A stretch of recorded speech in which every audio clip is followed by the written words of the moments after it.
Olá pessoal, boa tarde.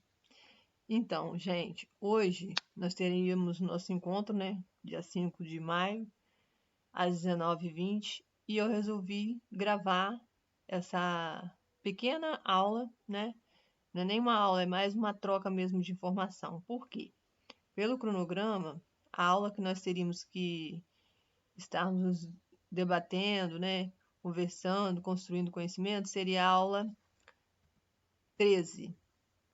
Então, eu trouxe aqui para vocês. Eu não tirei nenhum material externo, porque a gente já tem um material bastante rico e bem teórico, porque a disciplina de se trata de uma disciplina bem teórica. Então, eu marquei aqui alguns pontos relevantes que eu acredito que seja importante vocês terem conhecimento, porque gravar é uma coisa que eu não aconselho vocês a gravarem.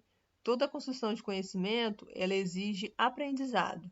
Então, eu não quero que vocês decorem nada, porque se você decorar, de alguma forma isso vai se perder com o tempo. Vou me apresentar, porque alguns alunos já me conhecem, outros não, né? Porque consegui o contato de outros alunos agora recentemente. Meu nome é Luciana e eu estou como tutora nessa disciplina de EJA. Espero poder ajudar vocês, né, a trilhar aí uma perspectiva significativa nessa disciplina. E que nós possamos nos encantar por essa disciplina, que é uma disciplina muito interessante. Então, a aula de hoje seria a aula 13. Qual é a temática essa aula 13? Parâmetros curriculares nacionais para o ensino médio e a educação profissional. Então, a gente vai entender um pouquinho sobre essa temática que a aula 13 nos trouxe.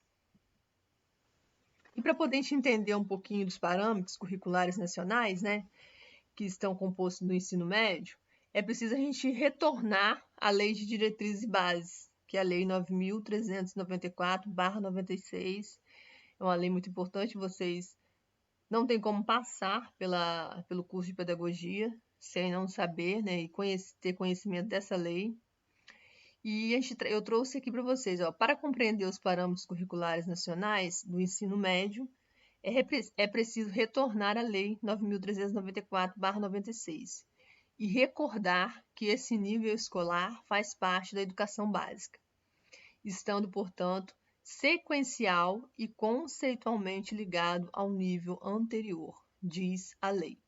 Então, só para a gente entender, os parâmetros curriculares, né, ele nos traz o seguinte, que a Lei de Diretrizes e Bases, ela inclui o ensino médio como, ela faz parte, né, ela coloca o ensino médio como parte integrante da educação básica. Então, por ela ter estabelecido que o ensino médio está composto dentro da educação básica, é que a lei nos traz a seguinte informação. A educação básica ela tem por finalidade desenvolver o educando, assegurar-lhe a formação comum e indispensável para o exercício da cidadania e fornecer-lhes meios para progredir no trabalho e em estudos posteriores. LDB, artigo 22. Gente, o que a gente tem que analisar com relação a essa lei, né, e em especial esse artigo 22? Que o ensino médio, né, ele irá promover, né, essas peculiaridades com relação ao ensino. Porque é no ensino médio que o jovem e o adulto ele se forma um cidadão para progredir no mercado de trabalho e como pessoa social, como ser social. Por isso que ela enfatiza tanto a importância do ensino médio como parte da educação básica. E o ensino médio, né, na Lei 9.394/96, está abrigado por dois artigos, que são o 35 e o 36. E a gente vai conhecer alguns aspectos presentes nesse artigo, né, previsto também como nível de ensino. O que o ensino médio é composto? Ele é composto pela duração mínima, tá, gente? Mínima, não é máxima, de 3 anos, formação geral e preparação básica para o trabalho e cidadania, aprimoramento do educando como pessoa humana, formação ética, autonomia intelectual e pensamento crítico, compreensão dos fundamentos científico-tecnológicos dos processos produtivos, educação tecnológica, que é onde entra, né, a questão do ensino técnico, ciências, letras e artes, processo histórico, língua portuguesa como instrumento de comunicação, língua estrangeira moderna e em segunda optativa, conhecimento de filosofia e sociologia, habilitação profissional em caráter facultativo. Então, esses aspectos fazem parte, né, do ensino médio. E eu quis trazer aqui para poder a gente poder se familiarizar um pouquinho e conhecer um pouquinho dessa modalidade. Há um aumento sensível da população que busca atingir níveis mais altos de escolarização, e em especial o ensino médio. A competição pelo emprego, a melhoria salarial e o desejo de ascensão social, ao lado da ampliação de matrículas nos sistemas públicos de ensino, têm sido motivos para o crescimento da escolaridade de nível médio. E por que eu quis trazer isso aqui? Porque para a gente entender um pouquinho por que da valorização da EJA, né, que é a educação de jovens e adultos, porque a gente percebe, né, hoje, na atualidade, né, nos tempos que nós estamos vivendo, está havendo uma procura muito grande pela conclusão do ensino médio. E por que isso vem acontecendo? Justamente por conta dessa competição em relação ao emprego, pela melhoria salarial, né? E pelas pessoas terem o desejo, né, de serem reconhecidos no mercado de trabalho e como pessoa mesmo, social, né? E como que isso é possível? Se a pessoa que no período correto, né, ele não teve condições, seja ela financeira, seja ela social, seja ela cultural, seja ela histórica, a EJA, ela traz essa possibilidade dessa pessoa concluir o ensino médio e poder se apoiar a tantas possibilidades que ela terá após a conclusão do ensino médio. E, em meio a tanto, o parecer 15/98, referindo-se à demanda por ascender a patamares mais altos no sistema de ensino, afirma. Ele traz algumas afirmações. Esse parecer vai nos mostrar quais são as afirmações relacionadas à questão do ensino médio. E, igual eu já mencionei anteriormente, não há necessidade de gravar, mas quando vocês virem esse parecer 15/98, eu queria que vocês associassem qual é o intuito, qual é a proposta, né, que esse parecer traz para a gente na visão do ensino médio e da EJA. No primeiro caso, são jovens que aspiram a melhores padrões de vida e de emprego, que eu já comentei. Segundo, são adultos ou jovens adultos, via de regras, mais pobres e com vida escolar mais acidentada. São estudantes que aspiram a trabalhar, trabalhadores que precisam estudar. A clientela do ensino médio tende a se tornar mais heterogênea e tanto etária quanto socioeconômica. E, por último, incorporação crescente de jovens e adultos originários de grupos sociais, até o presente subrepresentados nessa etapa da escolaridade. Então, a gente percebe um quantitativo muito grande de pessoas que precisam realmente ingressar no ensino médio e, de alguma forma, concluí-lo, porque há um propósito por trás dessa conclusão do ensino médio, seja na sua autoestima, né? Seja no desejo de melhoria com relação ao emprego, enfim. São algumas perspectivas que a gente consegue perceber e o parecer, ele enfatiza essas 4 que eu trouxe aqui para vocês. E ainda o parecer 15/98, né, ele fundamenta os parâmetros curriculares nacionais do ensino médio e faz análise ampla e competente, tem um errinho aqui de digitação, vocês me perdoam, desse nível de ensino. E nós vamos destacar para vocês alguns aspectos e proposições contidas nesse documento. E, para não ficar tão cansativo, eu fui dividindo ele, organizando de uma forma linear e histórica de como que ele determinou esses aspectos e essas proposições. A primeira delas, o caráter ainda excludente do ensino médio. O crescimento de oferta no ensino fundamental vem reforçando a expansão qualitativa do ensino médio, sem contudo incorporar, como seria o desejado, um grande número de jovens e adultos das classes populares. Segundo, segue no Brasil tendência mundial para a escolaridade média, integrando objetivos humanísticos e econômicos, com a quebra da excessiva especialização nas modalidades profissionais. Porque nós também, nessa aula 13, a gente está enfatizando também o ensino profissionalizante, porque o aluno pode optar por concluir o ensino médio regular ou o ensino profissionalizante. E o terceiro, ele vem buscando integrar a aquisição do conhecimento às demais dimensões da personalidade, criatividade, ética e sensibilidade. O quarto, ele nos traz a estrutura do novo ensino médio brasileiro, que tem como base curricular princípios pedagógicos relacionados com a identidade, a diversidade e a autonomia e interdisciplinaridade e contextualização. E não para por aí não, gente. Nós temos mais considerações e aspectos e proposições que esse parecer nos traz. 5. Pela contextualização, busca-se fazer o aluno ativo no ato de aprender, contudo que provoquem aprendizagem significativa, isto é, que mobilize o aluno, estabelecendo a relação de reciprocidade entre o objeto de conhecimento. Assim, o contexto são as áreas ou dimensões presentes na vida pessoal, social, existencial desse aluno. Isso aí é muito importante.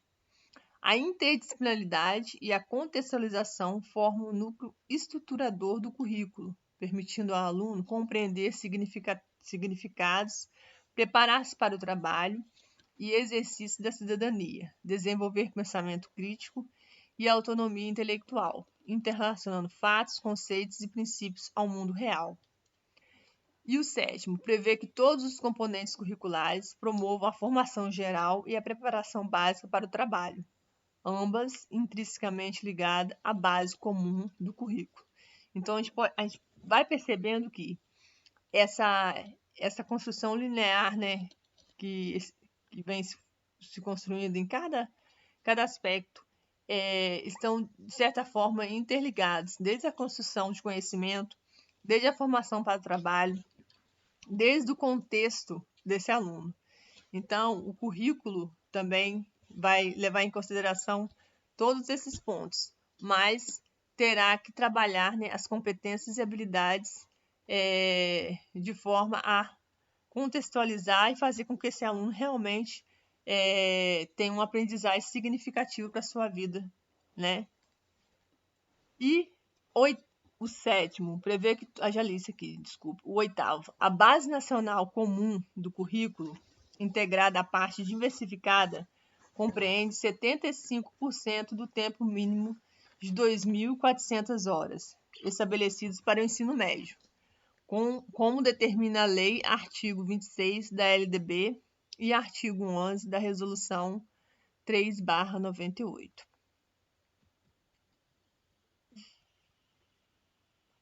Eu esqueci de mudar aqui, mas a gente já está, deixa eu ver aqui, no nono. As escolas deverão criar características próprias pelas várias possibilidades de se organizar, temporal, espacial e pedagogicamente, garantindo a qualidade do ensino, mesmo funcionando em período noturno. Independente do turno, a escola terá que se adequar para promover esse processo, né, de ensino, aprendizagem e construção. O currículo instituído como uma base comum e uma parte diversificada incorporada ao processo escolar, as características e necessidades diferenciadas dos alunos e do meio social. O princípio da autonomia está previsto nas instâncias organizativas regionais, nos estabelecimentos de ensino e também na ação didática do professor e na própria aprendizagem do aluno.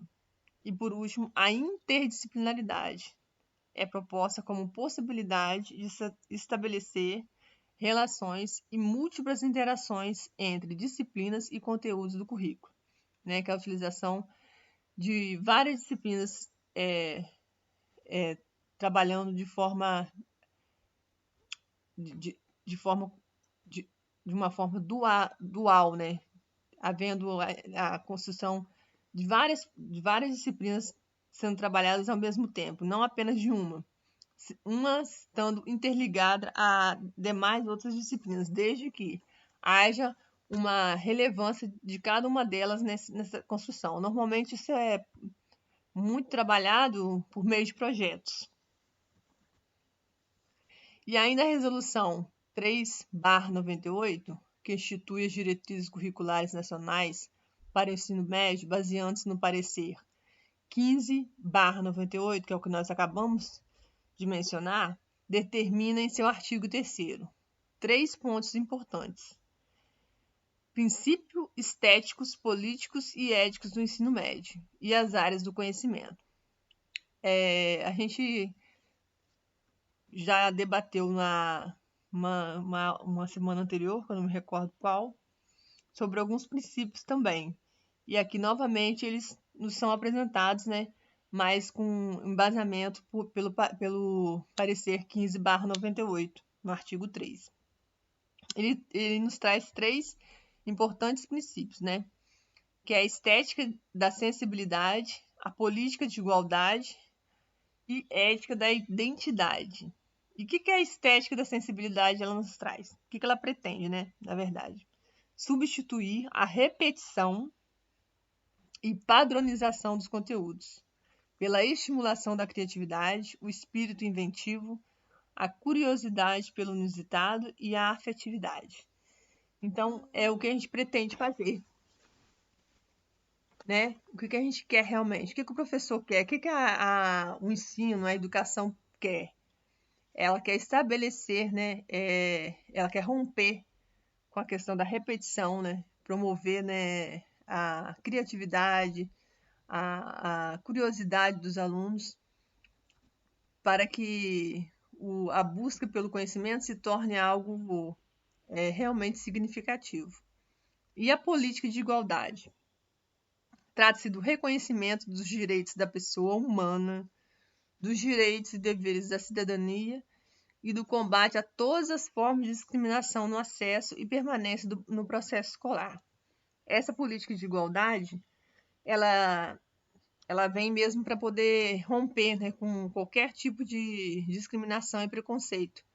Porque muitas vezes a gente sabe que pessoas que desejam concluir o ensino médio são pessoas adultas ou até mesmo mais velhas, né? Porque, como a gente sabe, são pessoas que não tiveram oportunidade no período que deveriam ter concluído o ensino médio, e essas pessoas elas se veem acuadas e receosas de retornar e ingressar no ensino médio.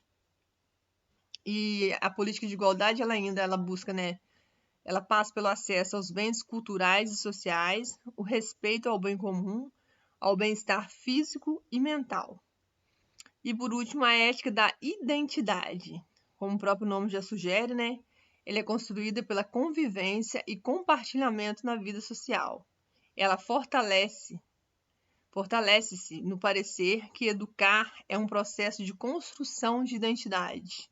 Logo, educar é criar condições para que os indivíduos internalizem juízos de valor e estruturem conceitos que levem à autonomia e à autoestima.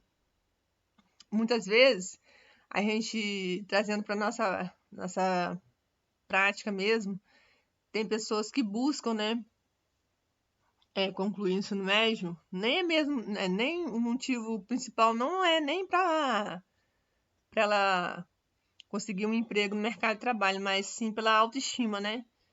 Porque o desejo que ela tem de realmente, até mesmo de conseguir ler, né, um texto, a gente percebe muito isso. Então, a ética da identidade, ela nos traz muito isso. A questão da autoestima mesmo, né? E da autonomia que essa pessoa vai ter quando ela conseguir se formar e concluir o ensino médio.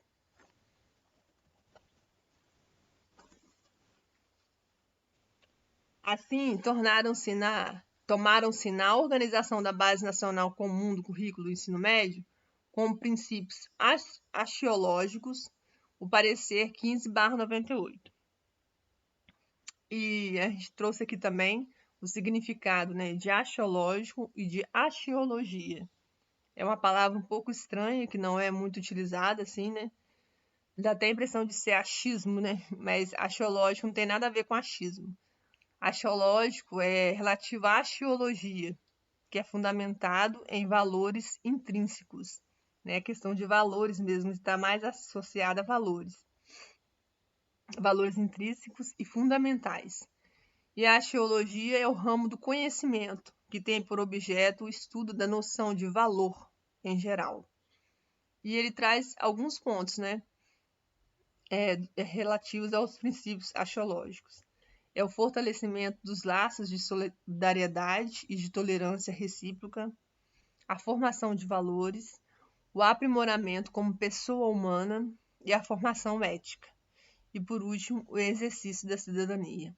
Então, é encantador a gente estudar um pouco sobre esse parecer, sobre as deliberações, né, sobre a LDB, que essa construção mesmo do ensino, né, da educação de qualidade, a gente pode observar que é um processo que sofreu muitas rupturas e a gente não pode deixar se perder, né, o reconhecimento do ensino médio como uma modalidade de ensino, porque se a gente deixar isso acontecer, muitas pessoas vão deixar de ter a oportunidade de se identificar como ser social, identificar, né, ter a sua própria identidade reconhecida. Eu agradeço vocês pela atenção e eu só trouxe aqui para vocês a aula 13, porque é a aula da semana, porque é interessante, pessoal, que vocês não acumulem várias aulas para ler na última semana relativa a uma D ou uma P, porque é muita informação, igual eu já mencionei, isso é uma disciplina muito teórica, então é importante que vocês toda semana estejam lendo e relendo as aulas para poder o conhecimento já ir sendo assimilado e construído, tá bom? Forte abraço, espero que vocês tenham gostado.